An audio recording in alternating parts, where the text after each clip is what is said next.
أعوذ بالله من الشيطان الرجيم بسم الله الرحمن الرحيم رب اشرح لي صدري ويسر لي أمري واحلل عقدة من لساني يفقهوا قولي رب يسر ولا تعسر وتمم بالخير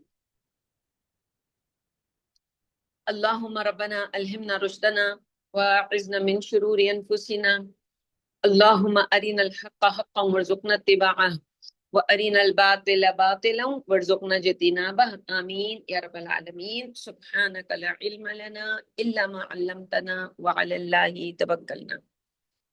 السلام علیکم ورحمۃ اللہ وبرکاتہ. امید اور دعا ہے کہ آپ سب خیریت کے ساتھ ہوں گے. اور تلبیس ابلیس کتاب جو ہے، یعنی کتاب میں جو اس کی تلبیس ہے، تلبیس کہتے ہیں حق کو، یعنی صحیح کو غلط اور غلط کو صحیح بنا کے پیش کرنا. اور اسی سے ریلیٹڈ ہم شروع درس میں پہلے ہی ایک دعا کرتے ہیں اللہ تعالیٰ سے. ایک تو تعوذ پڑھتے ہیں. تعوذ کا مقصد بھی یہی ہوتا ہے کہ کیونکہ قرآن مجید نے حکم دیا فَإِذَا قَرَأْتَ الْقُرْآنَ فَاسْتَعِذْ بِاللَّهِ مِنَ الشَّيْطَانِ الرَّجِيمِ. تو جب بھی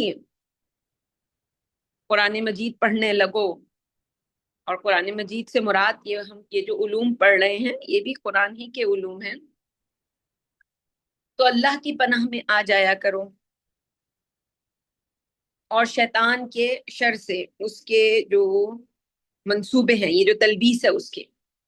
تو سب سے پہلی تو ہم تکلف تو نہیں، آداب ہیں کہ قرآن پڑھنے سے پہلے یا ہدایت تک پہنچنے سے پہلے اللہ سے جو ہے ایک طرح کا تحفظ کریٹ کرنا، اور اس سے بڑا کوئی ورد نہیں ہے. اعوذ باللہ من الشیطان الرجیم، اس سے بڑی کوئی تسبیح نہیں ہے، اس سے بڑی دعا نہیں ہے کوئی، کہ اللہ تعالیٰ اپنی پناہ میں لے لے شیطان کے شر سے، اس کی تلبیس سے، اس کے حملوں سے. یہی ہم کتاب پڑھ رہے ہیں، تو تعوذ کو بھی ہمیشہ انسان پورے شعور کے ساتھ اور پورے جو ہے وہ آب و تاب اپنے دل کے دماغ کے اندر رکھ کے اس کو پڑھے. اور پھر اس کے بعد ایک اور دعا بھی میں شروع میں پڑھتی ہوں کہ ارین الحق حقا وارزقنا اتباعہ، کہ ہمیں تو حق دکھا، یعنی واقعی جو حق ہے اس کو حق دکھا. وہ حق نہیں جس کو تلبیس کی ہوئی ہے، حق کو اس نے جو ہے وہ باطل کا چوغا پہنا کے، اس کا لباس پہنا کے ہمارے سامنے رکھ دیا اور ہم اس کو حق سمجھتے رہیں.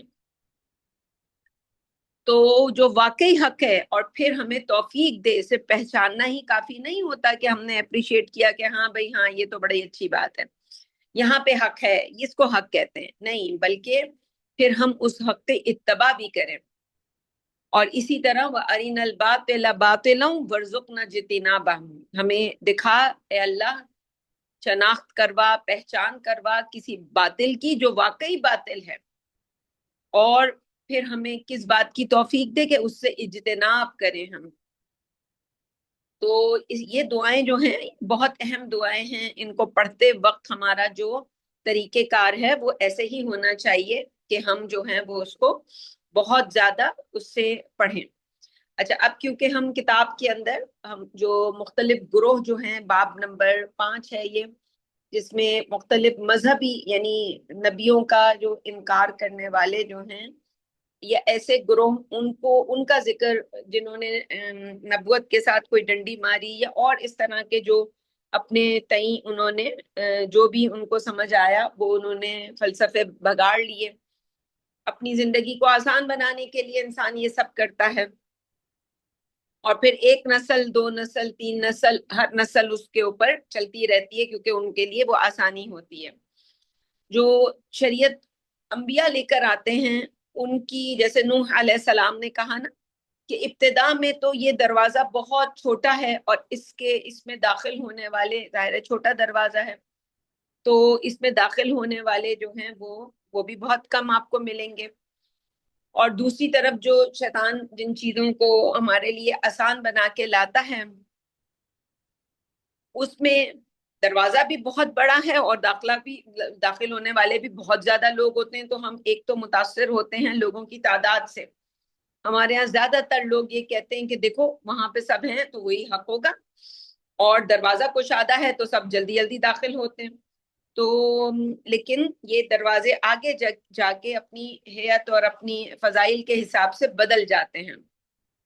یہ جو چھوٹا دروازہ ہے یہ آگے جا کر بہت اس کے اندر کشادگی ہو جاتی ہے.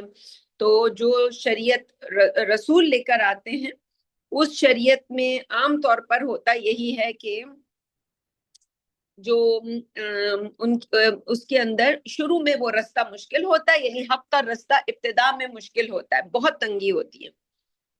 تو ان مع العسر یسرا، اور پھر آہستہ آہستہ جب اس کے اندر آسانی پیدا ہوتی ہے، سب سے بڑی آسانی یہ پیدا ہوتی ہے کہ اللہ تعالیٰ مشکلوں میں ڈال کر انسانوں کو مضبوط بنا دیتا ہے.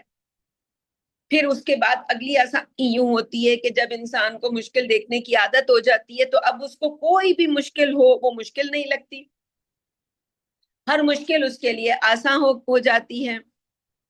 یہ مشکلیں اتنی پڑی مجھ پہ کہ آسان ہو گئی. یہ ایک انسان ایک مضبوط شخصیت کا مالک ہو جاتا ہے. اور اصل میں یہی سب انسان کی سب سے بڑی کامیابی ہے. کسی بھی انسان کی سب سے بڑی کمزوری یا ناکامی کسی انسان کی یہی ہے کہ اس کے اندر یہ والی کمزوری ہو کہ اس پہ کوئی مشکل آئی اور بندہ نے ہاتھ پاؤں سب چھوڑ دیے اور بندہ بیٹھ گیا. تو یہ تلبیس جو ہے شیطان کی، اس کی مختلف جہتیں ہیں.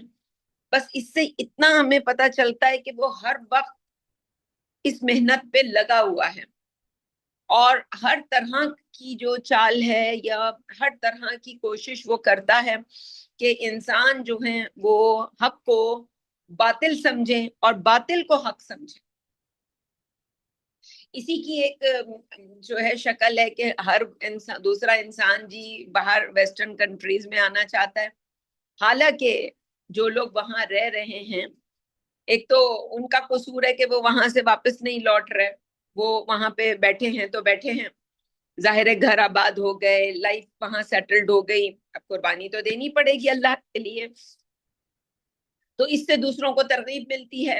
حالانکہ اگر یہ جو وہاں رہ رہے ہیں وہ سچ بولنا شروع کر دیں ان کے گھروں میں جو کچھ ہو رہا ہے کہ جس کو وہ بڑی جنت سمجھ کے آئے تھے آج پتہ چل رہا ہے کہ وہ دوزخ ہے. وہ دوزخ یہ ہے وہ تلبیس کہ اس کو اتنا مزین کر کے اور اتنا خوبصورت کر کے دکھایا کہ ہر بندہ جس کے پاس کوئی اسکل ہے، جس کے پاس کوئی تعلیم ہے، جس کے پاس مال ہے، وہ ابھی پچھلے دنوں میں نے سنا کسی جاننے والے کا کہ وہ اپنی ساری جائیدادیں بیچ کے جا رہے ہیں بھائی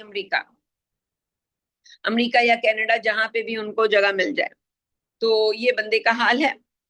تو وہ تلبیس ایسی کی شیطان نے کہ بھئی ہر انسان جو ہے وہ بس، اور جو وہاں ہیں ان کی کہانیاں تو ہم سب جانتے ہیں کہ ان کی کہانیاں کیا ہیں. ان میں سے ایک ہماری کہانی بھی ہے کہ یہ ہے وہ ملک کہ 30 سال ہم اس ملک میں رہے اور 30 سال میں اس نے کیا دیا. تو وہ اور ان 30 سالوں میں بس وہی ہم نے جو ہے وہ جنت کے نام پہ ایک جہنم میں زندگی گزاری. اور اللہ تعالیٰ کا شکر ہے، اللہ تعالیٰ کا احسان ہے کہ یہ ملک جس کو ہم پاکستان کہتے ہیں، ماشاءاللہ ایک دو دن میں غالباً 2 دن کے بعد پاکستان کا یوم آزادی ہے. بڑا اچھا لگتا ہے مجھے میں جب باہر نکلتی ہوں اور جس طرح سے ہر طرف جھنڈے لگے ہوئے پاکستان کے اور جس طرح سے ہر عمارت کو سجایا جا رہا ہے تو بڑی خوشی محسوس ہوتی ہے کہ اچھا اتنا لوگ جو ہیں یہاں پہ اس بات کو سمجھتے ہیں کہ یہ ملک جو ہے وہ کتنی بڑی اللہ تعالیٰ کی نعمت ہے، ایک آزاد ملک. اور اب جیسے کہ ہم دیکھ رہے ہیں کہ وہ پاکستان اپنی بلندیوں پر ہے کہ جی اب 3 ملکوں کا بھی عام طور پر تو لوگ یہی کہہ رہے ہیں کہ شاید یہ ترکی کے سر جا رہا ہے. نہیں، یہ پاکستان کی کامیابی ہے کہ پاکستان جو ہے وہ سعودی عرب اور ترکی کے ساتھ مل کے ایک پھر سے ایک پیکٹ ہوا ان کے. اب یہ آہستہ آہستہ یہ جو سمجھ لیں کہ یہ ان کی جو جماعت ہے وہ بڑھتی چلی جائے گی انشاءاللہ. اور پھر حدیث میں جو معاملات ہیں کہ مسلمانوں کی حکومت جو ہوگی انشاءاللہ ہم اس کی طرف قدم بڑھا رہے ہیں اور اس کی بنیاد پاکستان ہی بنا اور پاکستان ہی رہے گا آگے بھی جا کر. تو اب اس ملک کی عزت کو کوئی نہیں روک سکتا. وہ پچھلے زمانے میں بھی پچھلے دنوں میں پڑھ رہی تھی کہیں، مجھے نہیں پتا اشفاق احمد یا کون کوئی ایسا کوئی رائٹر ہے، اس کے نام سے کسی نے بتائی یہ بات کہ جی ان کا کہنا یہ ہے کہ ایک وقت ایسا آئے گا کہ لوگ ویسٹرن کنٹریز سے لوگ پاکستان میں آیا کریں گے، وہ جاب اپارچونٹیز اتنی ہوں گی، اور انشاءاللہ وہ بات سن کے مجھے لگا کہ یہ تو ہو کے رہے گا آنے والے دنوں میں۔ لیکن خیر، انسان جو ہے اللہ تعالی ہم سب کو ابلیس کی جو تلبیس ہے اس سے بچائے، اور اس سے بچتا وہی ہے جس نے اللہ کی بندگی صبح شام دن رات جیسی اللہ چاہتا ہے ویسی کی ہو۔ اللہ کی بندگی اپنے طریقے سے کرنا، اللہ کی بندگی میں ڈنڈی مارنا، تو بس پھر شیطان کو کوئی نہ کوئی جو ہے وہ کام کرنے کا موقع مل جاتا ہے۔ تو آج ہم جہاں سے کتاب کو آگے پڑھیں گے وہ ہے خوارج پر تلبیس ابلیس کا بیان۔ مصنف رحمہ اللہ کہتے ہیں کہ خوارج میں سب سے اول اور سب سے بدتر شخص کا نام ذوالخویسرہ تھا۔ ابو سعید خدری رضی اللہ عنہ سے روایت ہے کہ علی رضی اللہ عنہ، حضرت علی جو ہیں، انہوں نے یمن سے کمائے ہوئے چمڑے کے تھیلے میں کافی سونا بھیجا۔ یہ سونا خاک میں مخلوط تھا، اس سے صاف نہیں کیا گیا تھا۔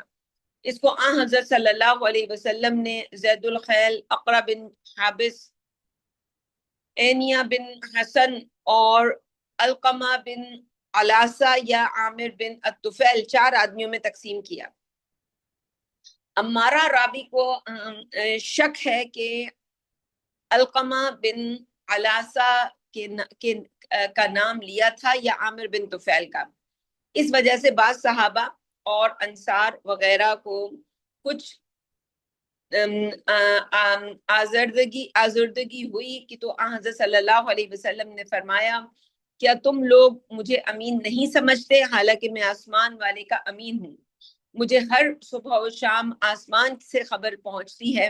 پھر آپ صلی اللہ علیہ وسلم کے پاس ایک شخص آیا جس کی آنکھیں اندر گھسی ہوئی، پیشانی ابری ہوئی، گالوں کا گوشت چڑھا ہوا تھا، داڑھی کے بال بہت گھنے تھے، پنڈلیوں پر اونچی ازار لنگی باندھے اور سر گھٹائے یعنی منڈائے ہوئے تھا۔ اس نے آ کر کہا کہ یا رسول اللہ صلی اللہ علیہ وسلم، خدا سے ڈرو، انصاف کرو، معاذ اللہ۔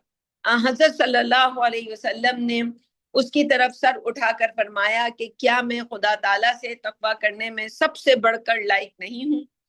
پھر وہ شخص پیٹ پھیر کر جانے لگا تو خالد بن ولید نے کہا یا رسول اللہ، کیا میں اس کی گردن نہ مار دوں؟ حضرت صلی اللہ علیہ وسلم نے فرمایا کہ شاید وہ نماز پڑھتا ہو۔ تو خالد نے عرض کیا، خالد بن ولید جو ہیں انہوں نے عرض کیا کہ یا حضرت صلی اللہ علیہ وسلم، بعض نمازی ایسے ہوتے ہیں کہ وہ منہ سے وہ کہتے ہیں جو ان کے دل میں نہیں ہوتا۔ تو حضرت صلی اللہ علیہ وسلم نے فرمایا کہ پھر مجھے تو یہ حکم نہیں دیا گیا کہ لوگوں کے دل چیر کر دیکھوں اور نہ ان کی پیٹ پھاڑوں۔ پھر حضرت صلی اللہ علیہ وسلم نے اس شخص کی طرف نگاہ کی اور وہ پیٹ پھیرے جا رہا تھا تو فرمایا تم آگاہ رہو کہ اس کے جتھے سے ایک قوم نکلے گی جو قرآن پڑھیں گے، وہ ان کے حلق سے نیچے نہیں اترے گا، اور دین سے ایسے نکل جائیں گے جیسے نشانے سے تیر نکل جاتا ہے۔ آج کے تمام مسلمان، مصنف نے کہا کہ یہ شخص جس نے اس طرح بے ادبی سے کلام کیا تھا اس کا نام ذوالخویسرہ تمیمی تھا، اور ایک دوسری روایت میں ہے کہ اس نے آ کر کہا کہ عدل کرو، تو حضرت صلی اللہ علیہ وسلم نے فرمایا ارے تیرا برا ہو، اگر میں بھی عدل نہ کروں تو کون شخص عدل کرے گا؟ مصنف نے کہا دین اسلام میں، یعنی اب آپ یہ دیکھیں نا، یہ جو بات یہاں پہ بیان ہوئی ہے تو اس کی ایک شکل جو میں نے کل بھی شاید درس میں، جو ہمارا منتخب نصاب کا درس تھا اس میں نے بات کی تھی، ہمارے گھر میں ایک بچی ہے اور اس کے لیے رشتہ آتا ہے، اور رشتہ آتا ہے وہ جی کینیڈا میں ہی رہتا ہے، وہ لڑکا جی بڑی اچھی اس کی جاب ہے، بڑا جی اس کے پاس ڈگری شگری ہے، اس کے مقابلے میں ایک کوئی بھلے وہ سید گھرانے کا بچہ ہے، بہت نمازی پرہیزگار اور حافظ قرآن، یعنی اس کی نسل بھی اتنی اچھی، یعنی ابھی تو ہمیں اندازہ نہیں ہے نا کہ جو ہم جو دوسری نسل ہے، نام نہیں لیتی میں، وہ جو زبان پہ آ جاتا ہے بغیر کہے، یہ لبرلز ٹائپ کے جو ہیں سارے کے سارے، آج کے ہمارے ماڈرن مسلمان جو نماز وماز تو ساری پڑھتے ہیں، قرآن بھی سارے پڑھتے ہیں، مگر حلق سے نیچے ان کے اللہ کا دین نہیں اترتا۔ ابھی شادی کا موقع آ جائے تو دیکھو کیسی رنگ رلیاں منائیں گے، کیسا پیسہ خرچ کریں گے، بلا تو بذر تبذیر، ان کی تبذیر دیکھو، ان کی فضول خرچی دیکھو، ان کے زنا کے جو اڈا، اس شادی کی جو محفلیں ہیں وہ زنا کے اڈے بنائے جاتے ہیں، وہیں پہ سارے جو ہیں عشق پنپتے، اور ساری جو ہیں وہ لو سٹوریز وہیں پہ پنپتی ہیں، اور سارے ڈراموں فلموں میں ہم نے جو کچھ دیکھا ہوتا ہے کہ جی پیلے دوپٹے اور ہرے دوپٹے اور پتہ نہیں کیا کیا کچھ جو ہے فضولیات پہن کر لوگ وہاں پہ ان مجلسوں میں یا تو انگریزوں کی نقل ہو رہی ہوگی کہ جی وہ دلہن جو ہے وہ بالکل ایسا ڈریس پہن کے آئے گی کہ وہ بس انگریز لگے، نفسیاتی بیماری مسلمانوں کی، ان کے جیسے لباس پہن کے ان کے جیسے بننے کی کوشش کرتے ہیں۔ تو جن کے جیسے بننے کی کوشش کرتا ہے تو یہ انہی کا ذکر ہو رہا ہے کہ حلق سے نیچے اللہ کی شریعت نہیں اترتی۔ تو پھر ہمارے ہاں ان بچیوں کا پھر مستقبل کیا ہوتا ہے وہ ہمیں شادی سے پہلے ہی پتا ہوتا ہے، جب ہم نے ایک بچہ ایسا سلیکٹ کیا ہوتا ہے جو ہے ایک دنیا دار، تو اس دنیا دار بچہ، وہ دنیا دار جو بچہ ہے، کچھ منٹ کا توقف لوں گی میں۔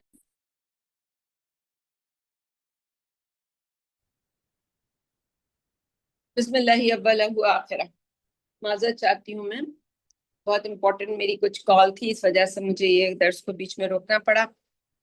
اچھا جی، ہم خوارج جو ہیں ان کا بیان پڑھ رہے تھے اور اس میں کچھ اپنی گفتگو بھی ہماری ساتھ ساتھ چل رہی تھی۔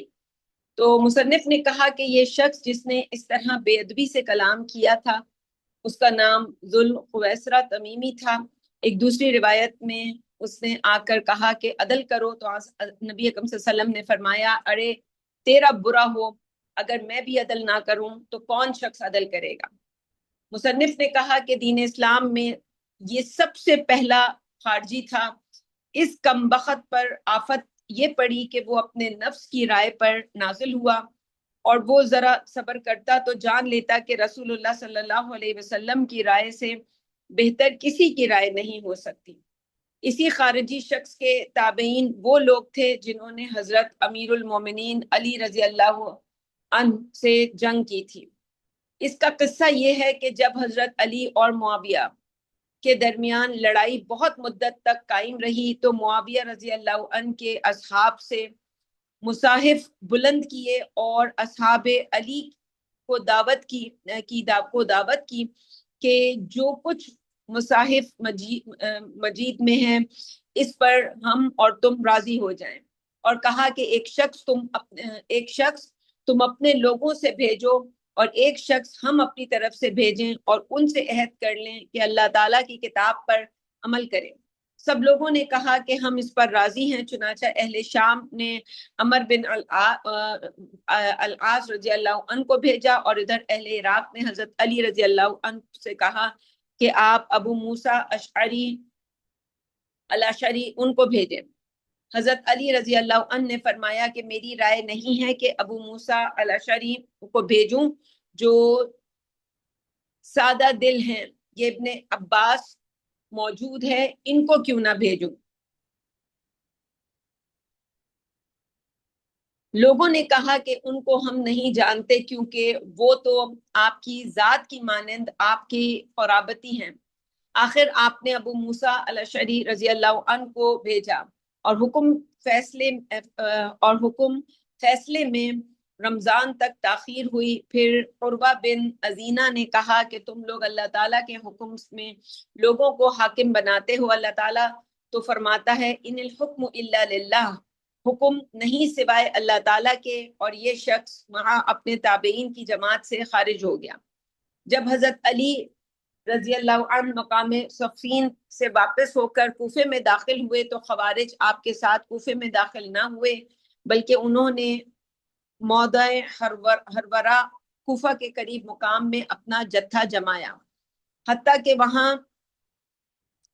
12,000 خوارج جمع ہو گئے اور کہنے لگے کہ لا حکم الا للہ، اور یہی خوارج کے ظاہر ہونے کی ابتدا ہے۔ خوارج کے لشکر میں ان کی منادی نے آواز دی کہ جنگ کے موقع پر شبز بن ربعی تمیمی سردار ہے اور نماز پڑھانے میں عبداللہ بن القبا یشکری سردار ہے۔ واضح ہو کہ خارجی لوگ بہت عبادت کیا کرتے تھے، مگر ان کی حماقت کا یہ اعتقاد تھا کہ وہ لوگ علی بن ابی طالب سے بڑھ کر عالم ہیں اور یہی ان کا سخت مہلک مرض تھا۔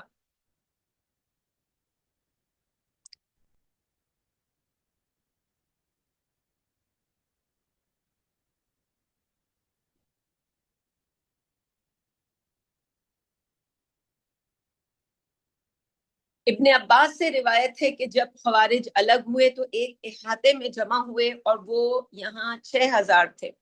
سب نے اتفاق کیا کہ حضرت امیر المومنین علی بن ابی طالب رضی اللہ عنہ پر خروج کریں۔ لوگ ایک ایک دو دو برابر آتے اور خبر دیتے کہ اے امیر المومنین، یہ گروہ آپ پر خروج کرنے والا ہے۔ تو حضرت امیر المومنین فرماتے کہ ان کو چھوڑو، میں ان سے قتال نہیں کرتا جب تک وہ مجھ سے قتال نہ کریں۔ یہ وقت قریب ہے کہ جب وہ لوگ خود ایسا کریں گے۔ پھر ایک روز نماز ظہر سے پہلے میں نے آپ کی خدمت میں حاضر ہو کر کہا کہ اے امیر المومنین، ذرا ظہر کی نماز میں ٹھنڈے وقت تک تاخیر کیجیے، میرا ارادہ ہے کہ اس گروہ خوارج میں جا کر ان سے گفتگو کروں۔ آپ نے فرمایا کہ مجھے ان کی طرف سے آپ کی ذات پر خوف ہے۔ میں نے عرض کیا کہ جی نہیں، آپ مجھ پر خوف نہ کیجیے، اور میں ایک نیک خلق ملنسار شخص تھا، کسی کو ایذا نہیں دیتا تھا۔ آپ نے مجھے اجازت دے دی تو میں نے بہتر بیش قیمت حلہ پہنا اور روانہ ہو کر ان خارجیوں کے یہاں پہنچا۔ دوپہر کا وقت تھا۔ میں نے وہاں ایسی قوم کو دیکھا جن سے بڑھ کر عبادت میں کوشش کرنے والی قوم میں نے نہ دیکھی تھی۔ ان کی پیشانیوں پر سجدے کی کثرت سے زخم پڑ گئے تھے، ان کے ہاتھ گویا اونٹ کے دست تھے جو زمین پر ٹکنے سے غبار آلود ہو جاتے ہیں۔ ان کے بدن پر حقیر قمیض تھی، ان کی آزاریں ٹخنوں سے بہت اونچی تھی اور راتوں کی کو عبادت میں جاگنے سے ان کے چہرے خشک ہو رہے تھے۔ میں نے ان کو سلام کیا تو انہوں نے کہا کہ مرحبا اے ابن عباس، آپ اس وقت کس غرض سے تشریف لائے ہیں؟ میں نے کہا میں تمہارے پاس مہاجرین اور انصارہ کے پاس سے آیا ہوں اور رسول اللہ صلی اللہ علیہ وسلم کے داماد کے پاس سے آیا ہوں۔ انہی لوگوں پر قرآن نازل ہوا ہے اور یہ لوگ قرآن کے معنی تم سے زیادہ سمجھتے ہیں۔ میری گفتگو سن کر ان میں سے ایک قوم نے کہا کہ یہ قریش میں سے ہے اور تم قریش کے مناظرہ مت کرو، کیونکہ اللہ تعالیٰ نے قریش کے حق میں فرمایا ہے کہ بل ہم قوم خصیمون، یعنی یہ لوگ جھگڑالو حجت باز قوم ہے۔ پھر ان میں سے 2-3 آدمیوں نے کہا کہ نہیں، بلکہ ہم ان سے مباحثہ کریں گے۔ تب میں نے کہا کہ تم لوگ وہ الزامات بیان کرو جو تم نے رسول اللہ صلی اللہ علیہ وسلم کے داماد اور مہاجرین و انصار پر لگائے ہیں، حالانکہ انہی لوگوں پر قرآن نازل ہوا ہے اور کوئی بھی ان میں سے شامل نہیں ہے، اور وہ لوگ قرآن کے معنی و مطلب تم سے زیادہ جانتے ہیں۔ خوارج نے کہا کہ وہ 3 باتیں ہیں۔ میں نے کہا کہ اچھا، ان کو بیان کرو۔ کہنے لگے کہ ایک یہ ہے کہ علی نے خدا کے معاملے میں لوگوں کو ثالثی، فیصلہ کرنے والا بنایا، حالانکہ اللہ تعالیٰ فرماتا ہے ان الحکم الا للہ، یعنی حکم کسی کا نہیں سوائے اللہ تعالیٰ کے۔ تو اس قول الہی کے بعد آدمی کو حکم سے کیا تعلق رہا؟ میں نے کہا کہ یہ تو ایک ہوا، اور کیا ہے؟ کہنے لگے کہ دوسرا اعتراض یہ ہے کہ علی نے لوگوں پر قتال کیا مگر نہ مخالفوں کو لونڈی غلام بنایا اور نہ ان کا مال لے کر غنیمت جہادی ٹھہرایا۔ تو ہم پوچھتے ہیں کہ جن سے قتال کیا اگر وہ مومنین تھے تو ہم کو ان سے حلال نہیں، اور نہ ان لونڈی غلام اور نہ انہیں لونڈی غلام بنانا حلال ہے۔ تیسرا اعتراض یہ ہے کہ علی نے ثالثی فیصلے کا عہد نامہ لکھواتے وقت امیر المومنین کا لقب اپنے نام سے مٹا دیا، پس وہ اگر امیر المومنین نہیں ہیں تو امیر الکافرین ہوئے، معاذ اللہ۔ یعنی کافروں کے سردار۔ میں نے پوچھا کہ کیا کچھ اس کے سوا بھی کوئی اعتراض باقی ہے؟ خوارج نے کہا کہ بس یہی اعتراضات کافی ہیں۔ اور میں نے کہا کہ پہلا قول تمہارا یہ کہ امر الہی میں علی نے لوگوں کو حاکم بنایا، بھلا اگر میں تم پر کتاب الہی سے ایسی آیات تلاوت کروں جن سے تمہارا قول ٹوٹ جائے تو کیا تم اپنے قول سے توبہ کر لو گے؟ کہنے لگے ہاں۔ میں نے کہا اللہ تعالیٰ نے ایک خرگوش کے معاملے میں جس کی قیمت 34 درہم ہوتی ہے، 2 مردوں کو حکم دیا کہ اس کا فیصلہ راحج کر دیا۔ اور میں نے آیت پڑھی لا تقتلوا الصید وانتم الحرم، یعنی احرام کی حالت میں شکار کے قتل سے ممانعت فرمائی۔ اور اگر کسی نے جرم کیا، مثلا ایک خرگوش مارا، تو فرمایا کہ تم میں 2 عادل مرد اس موقع پر جہاں جانور مارا ہے اس کی قیمت کا فیصلہ کریں۔ یعنی حکم اب کون فیصلہ کرے گا؟ 2 مرد کریں گے۔ اور اللہ تعالیٰ نے عورت اور اس کے شوہر کے معاملے میں فرمایا وَإِنْ خِفْتُمْ شِقَاقَ بَيْنِهِمَا فَبَعَثُوا حَكَمًا مِّنْ أَهْلِهِ وَحَكَمًا مِّنْ أَهْلِهَا، یعنی مرد کی برادری سے ایک مرد اور عورت کی برادری سے ایک مرد بھیجو اور دونوں ان کے معاملے میں حکم کریں۔ اب میں تم لوگوں کو اللہ کی قسم دلاتا ہوں، پھر مردوں کا حکم لگانا اپنی درمیانی اصلاح حال میں اور خون ریزی روکنے میں افضل ہے، یا کہ خرگوش میں ایک عورت کے معاملے میں افضل ہے؟ خوارج نے کہا ہاں بے شک اصلاح ذاتی میں افضل ہے کہ اس سے بڑی خون ریزی کا سد باب ہوا۔ میں نے کہا اچھا میں تمہارے اس اعتراض کے جواب سے باہر ہوا، یعنی تم کو جواب مل گیا؟ کہنے لگے ہاں۔ میں نے کہا کہ رہا تمہارا دوسرا قول کہ علی نے رضی اللہ عنہ قتال کیا اور قیدی و غنیمت حاصل نہ کی، تو میں تم سے پوچھتا ہوں کہ تم اپنی ماں ام المومنین عائشہ کو اپنی مملوکہ لونڈی بناؤ گے؟ واللہ اگر تم کہو کہ وہ تمہاری ماں نہیں ہے تو تم اسلام سے خارج ہوئے، اور واللہ اگر تم یہ کہو کہ ہم ان کو مملوکہ بنا دیں گے یا ان سے بھی وہ بات حلال کریں گے تو دیگر عورتوں سے حلال ہوا کرتی ہے، تو واللہ تم اسلام سے خارج ہو گئے۔ تم 2 گمراہیوں کے بیچ میں کھڑے ہو۔ اور اللہ تعالیٰ نے فرمایا النبی اولا بالمؤمنین من انفسهم وازواجہ امہاتہم، یعنی مومنوں کے حق میں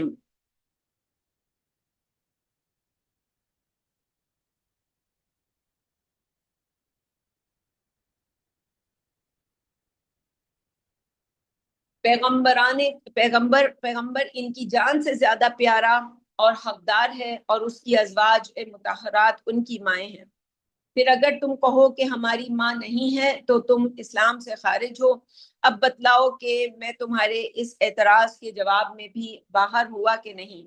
کہنے لگے کہ جی ہاں۔ میں نے کہا کہ رہا تمہارا یہ تیسرا قول کہ علی نے امیر المومنین کا لفظ اپنے نام سے مٹا دیا، تو میں تمہارے پاس ایسے عادل گواہ لاتا ہوں جن کو تم مانتے ہو کہ جب حدیبیہ میں رسول اللہ صلی اللہ علیہ وسلم نے مشرکوں کے ساتھ صلح ٹھہرائی تو مشرکوں کے سردار ابو سفیان، صخر بن حرب و سہیل بن عمر وغیرہ کے ساتھ عہد نامہ لکھوایا، اور علی رضی اللہ عنہ سے فرمایا کہ لکھو ھذا ما صلح علیہ محمد رسول اللہ، یعنی یہ وہ صلح نامہ ہے جو محمد رسول اللہ اور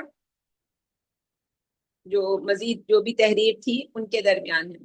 تو مشرکوں نے کہا کہ واللہ یہ ہم نہیں جانتے کہ تم رسول اللہ ہو، اگر ہم بھی جانتے تو تم رسول اللہ ہو تو تم سے قتال نہ کرتے۔ تو حضرت صلی اللہ علیہ وسلم نے فرمایا اللہم انک تعلم انی رسول اللہ، پھر فرمایا کہ اے علی اس کو مٹا دو اور یوں لکھو کہ یہ صلح نامہ جو محمد بن عبداللہ اور اہل مکہ نے لکھا۔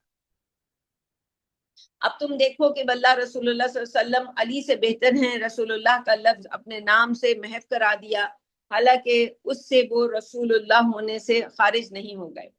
ابن عباس رضی اللہ عنہ بیان کرتے تھے اس مکالمے کے نتیجے میں خوارج میں سے 2000 آدمی توبہ کر کے واپس آئے اور باقی اپنی گمراہی سے پر مقتول ہوئے۔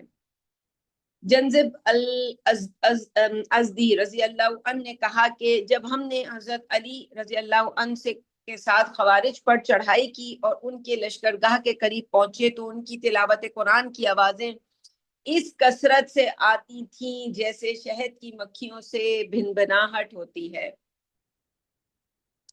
تو یہ عام سی باتیں ہیں، یعنی کسی کی قرآن کی تلاوت سے، کسی کے جو ہیں وہ ایسے طور طریقوں سے انسان کبھی بھی جو ہے وہ اس سے متاثر نہ ہو. اصل جو ہے ان کے عقائد کیا ہیں اور ان کی جو شریعت کے اوپر ان کی جو اللہ کے بارے میں کیا عقیدہ. اس لیے میں سالوں سے یہ بات لوگوں کے سامنے رکھتی ہوں کہ بچوں کو دین سکھانے کے لیے، بڑوں کو یہ نہ ہو کہ آپ ٹی وی کھول کے جی وہ وہاں آپ کے جو وہ ٹی وی ایکٹرز ہیں وہ آپ کو دین سکھا رہے ہوں بیٹھ کے، اور جی وہ کسی زمانے میں ایک وہ پروگرام آتا تھا عالم آن لائن کر کے، وہ پھر ہوتے ہوتے وہ جو ہوسٹ تھا وہ کیا بن گیا، وہ خود ہی عالم بن گیا. تو آج وہ جتنے ہوسٹ ہوتے اسی آئیڈیا کے اوپر وہ کیا ہوتے ہیں، وہ سارے عالم بنے ہوئے ہوتے ہیں، وہ آپ کو مسئلے سمجھا رہے ہوتے ہیں اور بس آپ ان سے دین سیکھ کے سمجھ رہی ہوتی ہیں یہی دین ہے.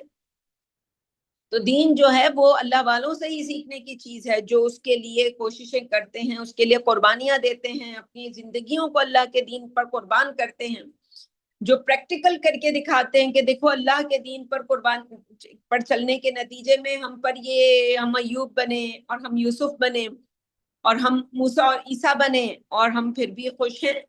ہمارے جو ہیں وہ اللہ کے ساتھ ہمارا رشتہ، جیسے میں نے کل بھی درس میں کہا تھا کہ 3 یا 4 درجے ہوتے ہیں انسان کی، کوئی بھی مصیبت انسان پر آتی ہے. ایک تو طریقہ یہ ہوتا ہے، یعنی اصول تو یہ ہے کہ انسان جو ہے وہ اللہ نے جو اس کو نعمت دی ہے اس نعمت کا حق ادا کرتا رہتا ہے تو اس پر کوئی مصیبت نہیں آتی. ہر نعمت کا حق کیا ہے کہ جس اللہ تعالیٰ نے جو نعمت انسان کو دی ہے وہ اللہ کے دین کے لیے اس کو استعمال کرے. قل العفو، جیسے ہم نے کہا یسألونک ماذا ينفقون، یہ پوچھتے ہیں کہ کیا کچھ خرچ کریں. کہا جو کچھ تمہاری ضرورت سے زیادہ ہے سب اللہ کو دے دو. تو اللہ تو ہم سے یہ مانگتا ہے کہ ہر چیز جو ہماری ضرورت سے زائد ہے وہ اللہ کی ہو، ہم وہی بھکاری بن کے زندگی گزاریں، بس ہم نے اپنا کھایا پیا، اپنی ضرورت زندگی پوری کی، پھر اللہ کو دے دیا. تو مصیبت آئے گی نہیں انسان کے اوپر. کہ جب انسان اللہ کے لیے، وہ صدقہ کہتے ہیں نا، اپنی مرضی سے اللہ کو دے دینا، اپنا جائز مال، اپنا حلال مال جو پوری زندگی انسان پورے مہینے محنت کر کے اس نے کمایا ہے، تو مشکل ہی نہیں آئے گی. صدقہ مصیبتوں کو ٹال دیتا ہے. یہ ہر نعمت کی آپ نے جو ہے وہ شکر گزاری کی. اچھا آپ کو اللہ نے نعمت دی تھی، آپ نے سینت کے رکھا، آپ نے اس کو صحیح سے شکر ادا نہیں کیا، اب اس کے نتیجے میں آپ پر کوئی مصیبت آئے گی. مصیبت آئے گی تو آپ کفارہ پیش کریں گے اللہ کے سامنے. کفارہ پیش کر کے آپ پھر سے پہلے درجے میں ہو گئے. ویسے ہی اللہ کے فرما بردار، جیسے آپ اپنا مال خرچ کر کے، یعنی آپ نے اب اپنی مرضی سے تو نہیں دیا، آپ پہ چٹی آئی تو اللہ نے لے لیا. پھر اس کا جو تیسرا جو ہے درجہ وہ ان لوگوں کا ہوتا ہے کہ جب ان پر کوئی مصیبت آتی ہے، یعنی وہ جیسے ابلیس نے علام غلام شلام سب کچھ بکا، اور جو کہہ سکتا تھا کہہ کے، اور جو بٹور سکتا تھا وہ بٹور کے اللہ کے جو ہے جناب سے وہ فارغ ہوا. اور اللہ کی شان تھی کہ اس کی ہر بات کو سنا، بالکل جیسے چپ کر کے ہم کسی کی بات کو سنتے ہیں کہ سن لو ابھی. اور اس نے جو مانگا اس کو سب کچھ عطا کیا. تو کہیں ایسا نہ ہو ہم ابلیس والے ہو جائیں. اللہ کی طرف سے آئے بھی جو مشکلات ہیں، پریشانیاں ہیں، مصائب ہیں، ہم سمجھے ہی نہ کہ یہ آئی کیوں ہے. وہ پہلے درجے میں ہم نہیں تھے، دوسرے درجے میں تھے، اس لیے آئی ہے. وہ سب کچھ اللہ کو دینا تھا، کچھ ہم نے بچا کے جو رکھا ہے اس کے نتیجے میں آئی ہے یہ. اب اللہ تعالیٰ ہم سے کچھ لے کر ہمیں پاک کر دے گا اور ہمارے لیے آسانی کر دے گا. لیکن پھر ہم دیکھتے ہیں کہ دنیا میں لوگ چھوٹی سی مشکل آتی ہے کہتے ہیں یہ میرے ساتھ کیوں ہو گیا، یہ دیکھو میری بیٹی کے ساتھ کیوں ہو گیا. یہ اللہ کا اپنا فیصلہ ہے. اللہ جس کو جس چیز سے آزمائے. ہم کون ہوتے ہیں یہ کہنے والے کہ ہمارا ہے کیا. ہمیں تو یہ زندگی میں اللہ نے بچھو نہیں بنایا اور سانپ نہیں بنایا. یہی اللہ کا کتنا بڑا احسان ہے کہ ہمیں زندگی تو دی اور زندگی میں ہمیں انسان بنا کے بھیجا، اشرف المخلوقات. چاہے اس انسان کی آنکھیں نہیں تھی، کان نہیں تھے، ہونٹ نہیں تھے، کچھ نہیں تھا، بس وہ سانس لے رہا تھا. کتنا بڑا اللہ کا احسان. لیکن ہم میں سے تو تقریباً 99% لوگ کیسے ہوتے ہیں کہ جن کو اللہ نے ہر نعمت دی ہوتی ہے، ہر چیز سے عطا کیا ہوتا ہے، پھر بھی ہمارے نخرے ہوتے ہیں.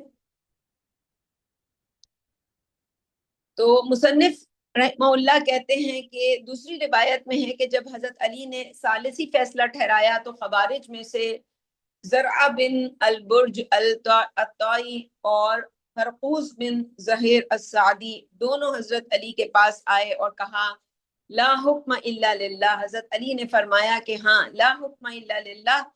تو ہرقوز نے کہا کہ آپ اپنے گناہ سے توبہ کیجیے، اس ثالثی نامے سے رجوع کیجیے اور ہم کو لے کر دشمنوں پر چلیے، ہم ان سے قتال کریں گے یہاں تک کہ اپنے رب سے مل جائیں، اور اگر آپ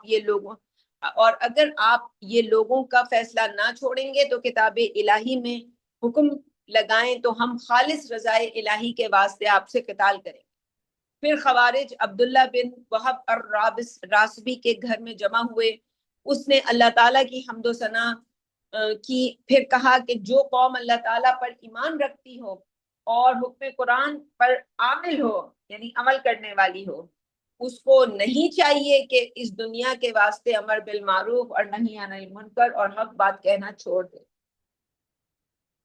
ہم تو امر بالمعروف وہ کرتے ہیں جو ہمیں بھی اچھا لگتا ہے، ہم وہ امر بالمعروف نہ کرتے ہیں نہ ہی ترغیب دیتے ہیں. ہمارے ہاں ابھی ذرا کسی کی شادی پہ ہی مسئلہ آ جائے تو سب امر بالمعروف نہی عن المنکر دھرا کا دھرا رہ جاتا ہے. ہم تو چاہتے ہیں کہ بس اللہ تعالیٰ، ہم نے اللہ کے قرآن کو پڑھنا شروع کیا. یہ بالکل یہ وہی مثالیں ہیں کہ ہمارے آج ہر گھر میں حافظ قرآن موجود ہیں اور سود کے گھر ہیں، اور سود کے گھر نہیں بھی ہوں تو وہ دوسرا لائف سٹائل جو ہے وہ بالکل وہی جو سود کے نتیجے میں ایک حرام انسان کام کرتا ہے. جیسے شیطان چھو لیتا ہے، سود کے لیے جو تعریف آئی ہے قرآن مجید میں وہ یہی ہے کہ جب شیطان کسی کو چھو لیتا ہے تو وہ اس طرح کے الٹے کام کرتا ہے. تو ہم سمجھتے ہیں کہ پھر بس خالی سود ہی ہے. نہیں، یہ جو آج ہمارا پورا ویسٹرن لائف سٹائل بن گیا، خواتین جو ہیں وہ آج دیکھو ہر عورت جو ہے وہ گھر سے باہر نکلی ہوئی ہے، اس کو کمانے کا پتہ نہیں کیا جو ہے وہ اس کو لگتا ہے وہ میری دوست جو ہے وہ اتنے پیسے کما رہی ہے. ضرورت انسان کی بس اتنی ہوتی ہے کہ انسان 2 وقت کا کھانا اس کے پاس میسر ہو. وہ جی میاں بھی کما رہے ہیں پھر بچے بھی کما رہے ہیں، وہ سارا دن سارے لوگ بس گھر سے باہر ہی ہوتے ہیں، وہ بس کمائیوں کے ہی چکر میں پڑے ہوتے ہیں. تو یہ لائف سٹائل کیا ہے؟ یہ وہی سودی جیسے سود کے نتیجے میں شیطان جب انسان کو چھو لیتا ہے اور انسان الٹی باتیں کرتا ہے، یہ الٹا لائف سٹائل ہے. آج صبح کے درس میں ہم نے یہ بات کی ولا تبرجنا تبرج الجاہلیت الاولی، عورتوں کو کہا گیا کہ اپنے گھروں میں ٹک کر بیٹھو اور یہ اپنی بازاروں میں گھومتی نہ پھرو. آج تو وہ بازار کی، آج وہ دعوت واوت کے نام پر شادی ہوتی ہے جی، بڑا بینکوٹ ہے، وہاں سب تیار ہو کے جاتے ہیں. وہ ہمارے ابائے ہی اتنے حسین حسین ابائے آ گئے، وہ خواتین پہن کے جاتی ہیں، یہ ٹپ ٹاپ ان کا میک اپ دیکھیں، ان کے کپڑے دیکھیں. بندہ خود نہیں کرنا چاہتا لیکن اب وہ جس سوشل سرکل میں ہے اس میں آپ کی کوئی دوست کرتی ہے تو اب وہ مصیبت بنی ہوئی ہے آپ کے شوہر کے لیے، تو اب آپ کو بلا وجہ اس کے لیے کرنا پڑتا ہے.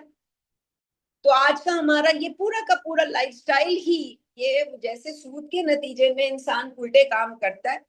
تو آج یہ ہماری زندگیوں میں ہم دیکھیں تو ہر طرف یہ چیز ہے. اور قرآن کی تلاوتیں ہو رہی ہوں گی، ایسے ایسے ٹیچرز ہم نے ڈھونڈے ہوں گے جو ہمیں مخارج سکھائیں، ہمیں تجوید سکھائیں، اور بس وہ حلق سے نیچے نہیں اترے گا اللہ کا کلام. میاں بیوی کے جو تعلقات ہیں، گھر کی جو بانڈنگ ہے، ان سب میں خالی خالی خالی میاں اپنی دنیا میں مصروف، بیوی اپنی دنیا میں مصروف، کوئی رشتہ نہیں ان دونوں کے درمیان. پھر اس کو ہم بروکن فیملی کہتے ہیں. اس فیملی سے جو بڑے ہوئے جو باٹ اپ ہوا جس گھرانے میں ان بچوں کا، اس باٹ اپ کے نتیجے میں یہ جو بچے ہیں وہ کیسے ہوتے ہیں؟ وہ بس ایسے ہی ٹوٹے پھوٹے بچے ہوتے ہیں. ان کی زندگیوں میں نہ کوئی طریقہ کار ہوتا ہے نہ کچھ. اسلام چاہتا ہے کہ یہ دونوں میاں بیوی ایک ہوں. تو ہمارے ہاں تو آج وہ مشکل سے کوئی گھر ہمیں ایسا ملے گا جہاں میاں بیوی، ہاں یوں ہے کہ بیوی نے کنٹرول کیا ہوا ہے بیچارے میاں کو اور وہ اب ایک اس طرح ہے. اسلام اس طرح سے ایک ہونے کو ایک ہونا نہیں کہتا، یہ تو ایک جبر ہے جس جبر کے نتیجے میں یہ ایک شادی، اس میں بھی بچے یہ بھی بروکن فیملی ہی کہلائے گی. تو جو پکچر قرآن دیتا ہے اس کے نتیجے میں ہمارے پاس قرآن نے جو طریقہ کار ہمیں دیا کہ گھر کیسا ہو، گھر کا ماحول کیسا ہو، مرد کی اس کے اندر بالادستی ہو، عورتیں گھروں میں رہیں، وہ ہم دیکھتے ہیں بہنیں ہماری جب کام کرنے لگتی ہیں، وہ جب جاب شروع کرتی ہیں، میرے خود جو ہے لٹرلی ذاتی طور پر میں ایسے لوگوں کو جانتی ہوں کہ بڑی جی اچھی بچی ہوا کرتی تھی، بیگمات جو ہیں وہ بڑے شوہر کی، جو بھلے شوہر کتنی ہی غلط بات کرتے ہیں لیکن ان کو کم از کم شوہر کی تعظیم کرتی تھی، اور جب وہ کمانے لگ جاتی ہے، 5 سال ہو گئے اس کو، اب بڑی جی وہ پروفیشنل ہو گئی ہے، اب وہ شوہر کی جو ہے وہ تو ہر وقت شوہر کے بارے میں یہی سوچ رہی تھی کرتا کیا ہے یہ، حالانکہ سارے اپنے پیسے جمع کر رہی ہوں گی اور سارے بلز اور سارے خرچے شوہر کے اس پہ ہوں گے۔ اور میں ایسی ایسی بہنیں بھی دیکھی، اتنا افسوس ہوتا ہے کہ شوہر کے پیسوں سے گروسری وغیرہ کرنے جائیں گی تو ایکسٹرا خرچہ کریں گی کہ زیادہ سے زیادہ اس کا بل بناؤں گی تاکہ یہ کہیں صدقہ نہ کر سکے، کسی کی مدد نہ کر سکے، ایسی عورتوں کو بھی ہم نے دیکھا۔ تو یہ تو سارا انتظام ہی ہم نے پلٹ کی، سب شیطانی، یہ وہی جو ابھی صبح کے درس میں ہم نے بات کی تھی کہ تبذیر، نمود و نمائش کے لیے جی وہ گھروں میں گروسریز جو ہیں وہ ایکسپائر ہو رہی ہیں اور انہیں پھینکتا ہے انسان، اتنا اتنا لا کے اسٹاک کر کے رکھتے ہیں۔ یہ سب آج ہمارے ہاں لائف سٹائل ہمارا کیا ہے، بس انسان اپنی جگہ پہ آ جاتا ہے، مطلب میں نے تو یہ دیکھا کہ انسان پاکستان آنے کے بعد بھی اپنی جگہ پہ آ جاتا ہے، بڑا زبردست یہاں کا لائف سٹائل ہے، مہنگائی ہے، بلز ہیں، ظاہر ہے جو بھی یہاں کا طریقہ کار ہے تو اس میں بندہ پھر بہت ہی جلدی فلیٹ ہو جاتا ہے۔ یہی ہونا چاہیے، انسان اپنی مقام پہ رہے، اپنی جگہ پہ رہے۔ خیر آگے بڑھتے ہیں، تو قرآن پر عامل ہو اور اس کو نہیں چاہیے کہ اس دنیا کے واسطے امر بالمعروف اور نہی عن المنکر اور حق بات کہنا چھوڑے۔ اب ہم تم سب سب چلو نکل کھڑے ہوں۔ پھر بعد فیصلہ حضرت علی رضی اللہ عنہ نے اس کو لکھا کہ اما بعد، یہ دونوں آدمی جو باہمی رضامندی سے حکم بنائے گئے تھے، انہوں نے کتاب الہی کے خلاف کیا اور خواہش نفس کی پیروی کی، اور اب اول حالت پر ہیں۔ خوارج نے جواب دیا کہ آپ کو اپنے رب عز و جل کے واسطے کچھ غیظ نہیں آیا، بلکہ یہ اپنے نفس کے واسطے آپ کا غصہ ہے۔ اب اگر آپ اپنے نفس پر گواہی دیں تو آپ کافر ہو گئے تھے، اور نئے سرے سے توبہ کریں تو البتہ ہم اپنے اور آپ کے معاملے میں غور کریں، ورنہ ہم اعلان سے تم کو اطلاع دیتے ہیں کہ ہمارے تمہارے درمیان لڑائی اور قتال ہے۔ ایک روز خوارج راستے میں جاتے تھے اور عبداللہ بن خباب رضی اللہ عنہ سے ملاقات ہوئی۔ انہوں نے عبداللہ کو گرفتار کر لیا اور کہا تم نے اپنے باپ سے کوئی حدیث سنی جو رسول اللہ صلی اللہ علیہ وسلم سے روایت کرتا ہو تو ہم سے بیان کرو۔ عبداللہ نے کہا کہ ہاں، میں نے اپنے باپ سے سنا کہ وہ رسول اللہ صلی اللہ علیہ وسلم سے روایت کرتے تھے کہ رسول اللہ صلی اللہ علیہ وسلم نے ایسے فتنے کا ذکر کیا جس میں بیٹھ جانے والا کھڑے سے بہتر ہوگا اور کھڑا بنسبت چلنے والے کے بہتر ہوگا، اور چلنے والا بنسبت دوڑنے والے کے سے بہتر ہوگا۔ اگر تجھ کو یہ فتنہ پہنچے تو تجھ کو چاہیے کہ مقتول بندہ ہو جائے۔ خوارج نے کہا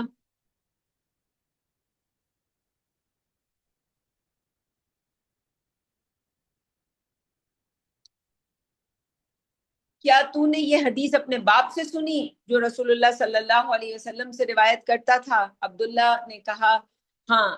تو خوارج نے ان کو نہر کے کنارے کھڑا کر کے گردن مار دی، چنانچہ ان کا خون نہر میں اس طرح رواں ہوا جیسے جوتی کا تسمہ ہوتا ہے۔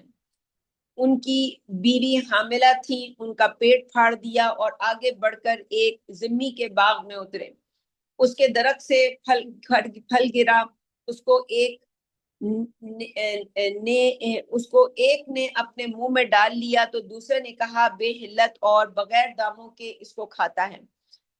اس نے فوراً منہ سے نکال پھینکا، یعنی ان جاہلوں کی یہ کم بختی تھی کہ ایک پھل کا یہ لحاظ اور عبداللہ بن خباب کا خون بہانے میں اس قدر بے باکی۔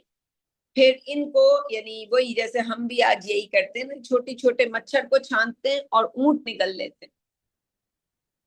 پھر ان میں سے ایک نے تلوار نکال کر ہلائی اور ذمی نصرانیوں اور سور وہاں جاتے تھے ان کو ایک سور پر تلوار آزمائی، تو پھر دوسرے نے کہا کہ یہ ملک میں فساد کرنا ہوا، یعنی حرام ہے، تو اس کو جا کر سوروں کے مالک کو تلاش کر اس کو جس طرح ہو سکا راضی کر لیا، نعوذ باللہ من جہالتہم۔ حضرت امیر المومنین علی رضی اللہ عنہ نے ان کے پاس بھیجا، اور جس شخص نے عبداللہ بن خباب کو قتل کیا ہے اس کو قصاص کے لیے ہمارے حوالے کرو۔ خوارج نے جواب بھیجا کہ ہم سب نے اس کو قتل کیا ہے۔ امیر المومنین نے ان کو 3 مرتبہ اسی طرح آواز دی اور ہر بار خوارج نے یہی جواب دیا۔ تب حضرت امیر المومنین نے اپنے لشکر سے فرمایا کہ اب اس قوم کی خبر لو۔ پھر ذرا سی دیر میں سب خوارج مارے گئے۔ یہ واقعہ نہروان ہے۔ خوارج لڑائی شروع ہونے کے وقت ایک دوسرے کو باز کرتے تھے اور اپنے رب سے ملنے کے لیے آراستہ ہو اور چلو جنت کو چلو۔ پھر ان خوارج کے مقتول ہونے کے بعد ایک جماعت اور خارج ہوئی۔ حضرت علی رضی اللہ عنہ نے ایک سردار کو اس کے قتال کے واسطے روانہ کیا۔ پھر عبد الرحمن بن ملجم خارجی اور اس کے ساتھی جمع ہوئے اور اپنے بھائیوں پر جو نہروان میں مارے گئے تھے رحمت بھیجی اور کہنے لگے ہم کو اب دنیا کی زندگی کا کیا لطف ہے، جبکہ ہمارے بھائی مارے گئے جو اللہ تعالیٰ کے معاملے میں کسی ملامتی سے نہیں ڈرتے تھے۔ اب ہم کو چاہیے کہ خدا سے اپنی جانیں جنت کے بدلے خریدیں اور موقع تلاش کرتے رہیں۔ جب ان گمراہ سرداروں حضرت علی و معاویہ وغیرہ کو غافل پائیں تو اپنے بھائیوں کے عوض ان کو قتل کر کے بندگان خدا کو راحت پہنچائیں۔ یعنی یہ عقیدے انسان کے ہوتے ہیں۔ محمد بن سعد نے اپنے مشائخ سے روایت کی کہ خوارج کے 3 سرداروں نے دیہات میں رہنا اختیار کیا تھا۔ ان کا نام عبد الرحمن بن ملحجم، برق بن عبداللہ اور عمر بن بکرا تمیمی تھا، اور یہ لوگ مکے میں ایام حج میں جمع ہوئے اور باہم عہد و میثاق باندھا کہ جس طرح ہو سکے 3 آدمیوں یعنی حضرت علی، معاویہ اور عمر بن العاص کو قتل کریں اور مخلوق کو ان سے راحت پہنچا دیں۔ اس میں سے عمر نے کہا کہ میں عمر بن العاص رضی اللہ عنہ کے قتل کا ضامن ہوں، برق نے کہا کہ میں معاویہ کا قتل کا ضامن ہوں، اور ابن ملجم نے کہا میں حضرت علی کے قتل کا ضامن ہوں۔ بس سب نے عہد کیا کہ جس کا ذمہ لیا ہے اس میں عہد شکنی نہ کرے گا۔ ابن ملجم کوفہ میں آیا، اور جب وہ رات آئی جس میں ابن ملجم نے حضرت علی کو شہید کرنے کا عزم مصمم کر لیا تھا، تو حضرت علی صبح کی نماز کے واسطے مسجد کی طرف نکلے اور ابن ملجم مردود نے آپ کو تلوار ماری جو آپ کی پیشانی پر پڑی اور دماغ تک پہنچ گئی۔ آپ نے آواز دی کہ یہ شخص بچنے نہ پائے، پھر وہ پکڑا گیا۔ ام کلثوم آپ کی صاحبزادی نے فرمایا کہ اے دشمن خدا، تو نے امیر المومنین کو قتل کیا۔ اس مردود نے کہا کہ میں نے فقط تیرے باپ کو مارا ہے۔ ام کلثوم نے فرمایا کہ مجھے امید ہے کہ امیر المومنین کو اس زخم سے کچھ نقصان نہ ہوگا۔ ابن ملجم بولا کہ پھر تو کیوں روتی ہے؟ پھر بولا کہ واللہ میں نے اس تلوار کو 1 مہینے تک زہر میں بجھایا ہے، اگر اب بھی اس نے کام نہ کیا تو خدا اس کا برا کرے۔ جب حضرت علی نے انتقال کیا تو ابن ملجم قید خانے سے نکالا گیا تاکہ قتل کیا جائے۔ عبداللہ بن جعفر نے اس کے ہاتھ اور پاؤں کاٹ دیے تو اس نے کچھ جزا و فریاد نہ کیا اور نہ بولا۔ پھر گرم سیخ سے اس کی آنکھوں میں سلائی پھیری تو بھی جزا نہ کیا، اور اقرأ بسم ربک الذی خلق پڑھتا رہا یہاں تک کہ ختم کر دی، اور اس حالت میں اس کی آنکھوں سے مواد جاری تھا۔ پھر اس کی زبان کاٹنے کا قصد کیا گیا تو گھبرانے لگا۔ اس سے پوچھا گیا تو کہا کہ مجھے یہ گوارا نہیں ہوتا کہ دنیا میں کچھ دیر بھی ایسی حالت میں رہوں کہ اللہ کا ذکر نہ کر سکوں، ایسے بڑے اللہ والے۔ ابن ملجم ایک شخص گندم گو تھا جس کے چہرے پر سجدے کا گہرا نشان تھا۔ مصنف رحمہ اللہ نے کہا کہ حضرت حسن بن علی نے چاہا کہ حضرت معاویہ سے صلح کر لیں، تو حضرت حسن رضی اللہ عنہ پر بھی ایک خارجی جراح بن سنان نے خروج کیا۔ اور نیزہ مارا جو آپ کی ران مبارک کی جڑ میں لگا۔ خارجی نے کہا کہ تم نے بھی اپنے باپ کی طرح شرک اختیار کیا۔ الغرض خوارج برابر امرائے اسلام پر خروج کرتے رہے اور ان کے مختلف مذاہب ہیں۔ نافع بن الازرق خارجی کے ساتھ یہ اعتقاد رکھتے تھے کہ جب تک ہم لوگ شرک کے ملک میں رہیں تب تک مشرک ہے، اور جب ملک شرک سے نکل جائیں تو مومن ہیں، اور کہتے تھے کہ جو کوئی ہمارے مذہب سے مخالف ہو وہ مشرک ہے، اور جس کسی سے کبیرہ گناہ سرزد ہو وہ مشرک ہے۔ جو کوئی لڑائی میں ہمارے ساتھ نہ ہو وہ کافر ہے۔ اور اس فرقہ خوارج نے مسلمان بچوں اور عورتوں کا قتل بھی جائز رکھا اور ان کو مشرک قرار دیا۔ اس گروہ میں سے نجدہ بن عامر الثقفی تھا۔ اس نے نافع بن الازرق سے صرف اس قدر اختلاف کیا کہ مسلمانوں کی جان و مال حرام ہے، اور دعویٰ کیا کہ اس کی موافقت کرنے والوں میں سے جو گنہگار ہوگا وہ جہنم میں آگ کے سوا دوسری آگ سے عذاب کیا جائے گا، اور جہنم میں صرف وہی جائیں گے جو اس کے مذہب کے مخالف ہیں۔ ابراہیم الخارجی نے کہا کہ دیگر مسلمان قومیں کفار ہیں،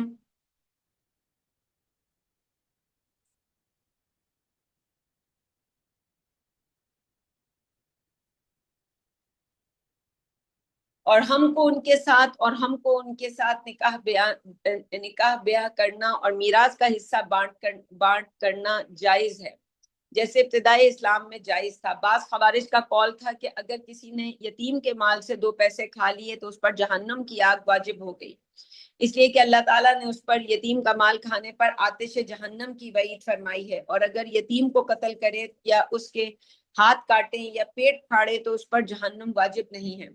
مصنف رحمہ اللہ علیہ نے کہا کہ خارجیوں کے قصص طویل ہیں اور ان کے عجیب عجیب مذاہب ہیں، میں نے ان کا ذکر کو طول دینا فضول سمجھا، مقصود تو فقط اسی قدر ہے کہ ابلیس نے کس طرح اپنے ہیلے، یعنی یہ بہت اہم بات ہے، اپنے ہیلے اور تلبیس سے ان احمقوں پر ڈالے جس کے باعث اتنی لڑائیاں لڑے، اور یہ اعتقاد رکھا کہ علی بن ابی طالب غلطی پر تھے اور یہ احمق خوارج راہ ثواب پر ہیں۔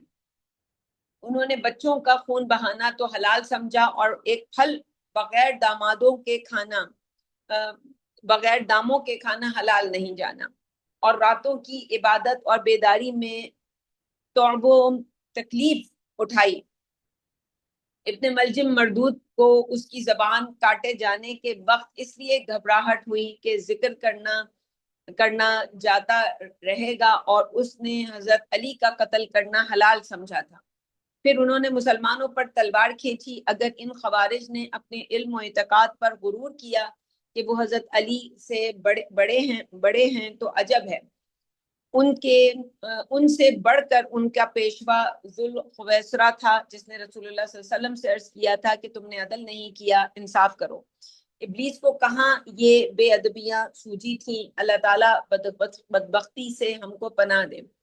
ابو سعید خدری نے حضرت صلی اللہ علیہ وسلم سے سنا کہ آپ صلی اللہ علیہ وسلم فرماتے تھے کہ تم میں ایک قوم ایسی نکلے گی کہ اس کی نماز کے مقابلے میں تم اپنی نماز حقیر سمجھو گے، اور اس کے روزے کے مقابلے میں اپنا روزہ حقیر سمجھو گے، اور ان کے اعمال کے مقابلے میں اپنے اعمال حقیر سمجھو گے۔ وہ لوگ قرآن پڑھیں گے تو ان کے حلق سے نہیں اترے گا، اور وہ دین سے ایسے نکل جائیں گے جیسے نشانے سے تیر نکل جاتا ہے۔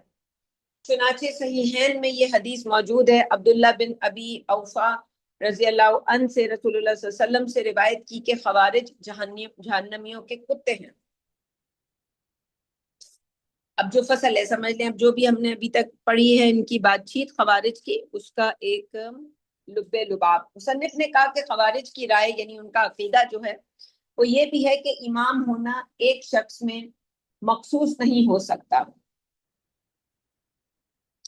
اور پھر انہی کی طرح کے ایک اور ہیں جو آگے جن کا ذکر آئے گا، اور ان کے بعد ایک اور ہیں۔ تو مقصد یہ کہ اس طرح کے بہت سے فرقے ہیں جو آپ کو دین کے معاملے میں تو ایسے نظر آئیں گے کہ دیندار لوگ، لیکن اصل میں جو ہے وہ ان کی جو ہے وہ دین وہی جیسے ہم نے پڑھا کہ ان کے حلق سے نیچے نہیں اترا ہوگا، دین ان کے حلق سے نیچے نہیں اترے گا، اللہ کا دین جو ہے۔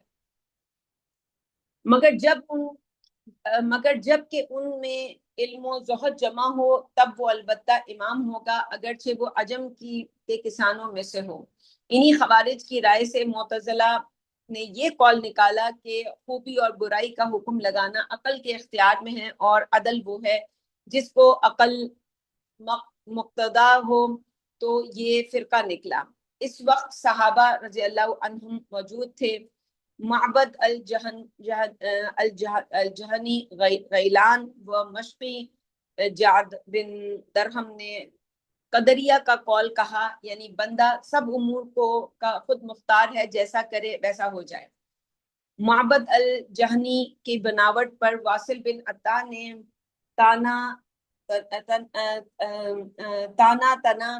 اور عمر بن عبید بھی ان میں مل گیا۔ اسی زمانے میں مرجیہ فرقہ نکلا جس کا یہ قول ہے کہ ایمان کے ساتھ کوئی گناہ ضرر نہیں کرتا، جیسے کفر کی حالت میں کوئی بندگی مفید نہیں ہوتی۔